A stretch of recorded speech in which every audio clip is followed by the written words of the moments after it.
السلام عليكم ورحمة الله وبركاته. الحمد لله رب العالمين، والصلاة والسلام على سيد المرسلين محمد بن عبد الله صلى الله عليه وعلى آله وأصحابه النجوم الرشاد.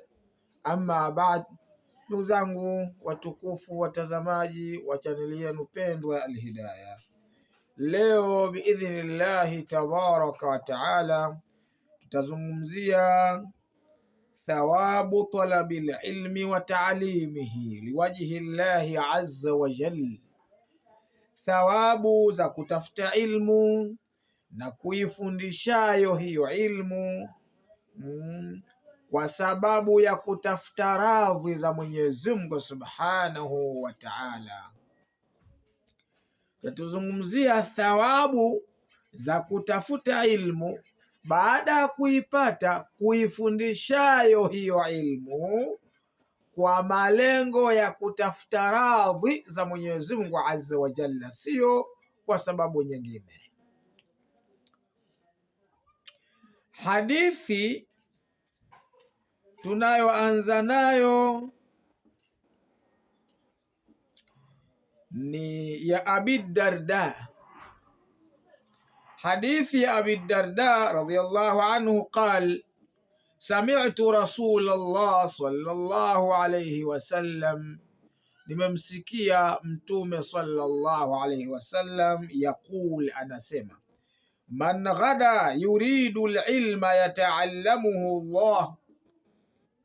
yata'allamuhu lillah fataha Allahu lahu baban ila aljanna. Mashaallah, mwenye kuroka bimaana mwenye kutoka asubuhi mapema kabisa anakusudia ilmu ili aende akajifundishe lillahi ta'ala, kwa ajili ya Mwenyezi Mungu hali ya kuwa ametukuka, fataha Allahu lahu baban ila aljanna, humfungulia Mwenyezi Mungu mtu huyo mlango wa kuingia peponi. Wafarashat lahu almalaika aknafaha, na humtandikia yeye mtu huyo malaika mbawa zao.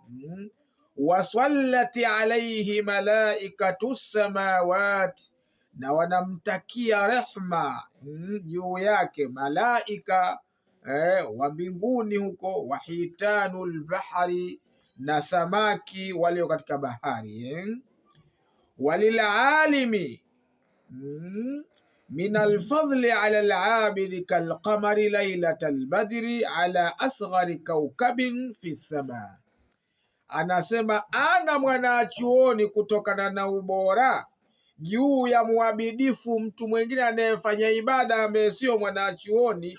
Namna walivyopitana kwa ubora ni kama vile mwezi unapofika mwezi 14 ule mwanga wake juu ya nyota nyingine zilizo mbinguni, ukiufananiza ule mwezi vile ulivyo mwanga wake halafu mwezi 14 halafu ufananize na nyota nyingine, utaona namna gani ule mwezi ulivyoshinda zile nyota kwa mwanga mkubwa.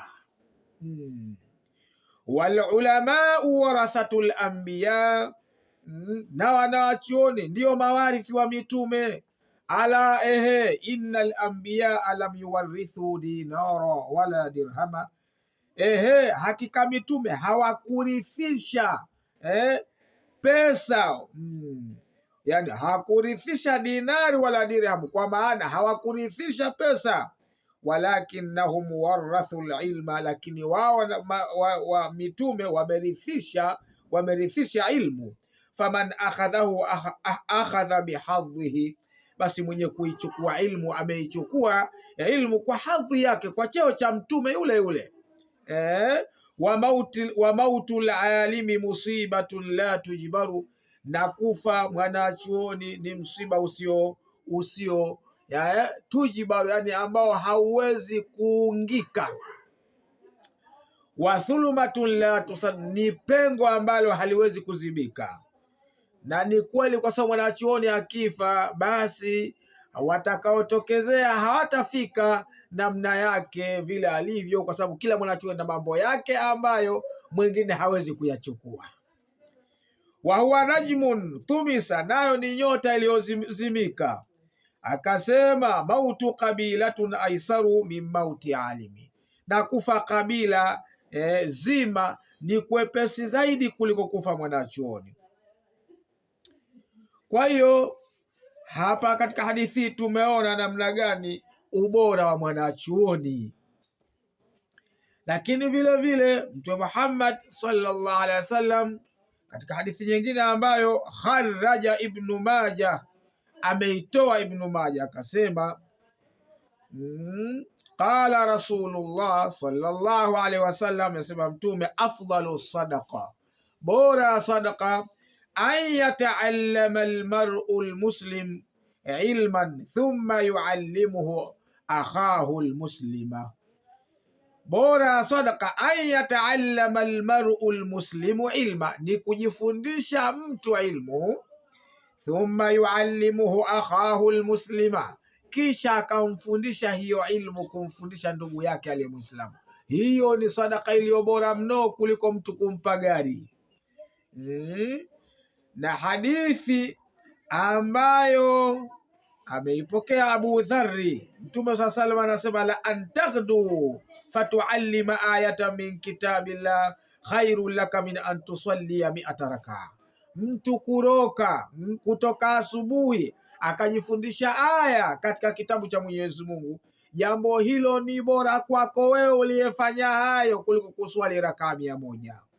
Wala antaghdu fatuallima baban min alilmi, na kuroka ukajifundisha mlango mmoja wa ilmu, umila bihi au lam yu'mal, uliofanyiwa kazi au haukufanyiwa kazi mlango huo, khairu min an tusallia 1000 raka, ni bora kuliko kuswali raka 1000. Hapa tunaona ubora wa kujifundisha ilmu, namna ulivyokuwa ubora wake umezidi mtu anayefanya ibada pasi na ilmu. Mtume anasema katika hadithi kwa Ibn Abbas, anasema idha maratum bi riyadhil jannati fartau, pindi mkipita kuzipitia bustani au viwanja vya peponi, basi ingieni mchume matunda, mle matunda humo. Qalu ya Rasulullah, masahaba wakasema, wewe Mtume wa Mwenyezi Mungu, wa ma riyadhul janna, ni yapi hayo mabustani ya peponi hapa duniani, hayo mashamba ya peponi ambayo kwamba yamejaa matunda? Qala, Mtume akasema majalisul ilmi, ni vikao vya ilmu. Kwa hiyo ni kwamba katika vikao vya ilmu ndio mabustani pekee ambayo kwamba yani ni viwanja vya peponi hapa duniani. Ukitaka kuyaona mashamba ya peponi yaliyojaa mitende iliyoiva tende, basi ni zile madrasa ambazo zinafundishwa ilmu. An Abi Huraira radhiyallahu anhu qala qala sallam alhikmatu dhallatul mu'min fahaithu wajadaha fahuwa ahaqu biha. Mtume asema hikma kwa maana ilmu ni kipotezwa cha muumini, basi popote atakapokikuta yeye ana haki zaidi nacho kukiokota yani kipotezwa hicho. Wewe ukipoteza kitu chako, basi ukikuta tena huwezi kuaga mtu au ukashauri mtu, pale pale watakiwa ukiokote. Hadithi nyingine ambayo amepokea Imamu Tabarani anasema man ta'ala abdun qattu wala takhaffafa wala labisa thawban fi talabi alilmi illa ghufirat lahu dhunubuhu haithu yakhtu atabata dare. Anasema hajavaapo mtu ndala kabisa au kuvaa hofu kabisa au kuvaa nguo, lakini anajifunga hiyo nguo yake, kiatu chake, fi talabi alilmi, akiwa ndani katika kutafuta ilmu, illa ghufirat lahu dhunubuhu haithu yakhtu atabata dare, ila husamehewa madhambi yake pale anapopiga hatua kutoka katika kizingiti cha mlango wa nyumba yake. Basi ubora wa ilmu ni mpana mno. Leo utaishia hapo, utakuja kuendelea tena katika darasa lijalo. Wabillahi tawfiq, wassalamu alaikum wal afwa bikum.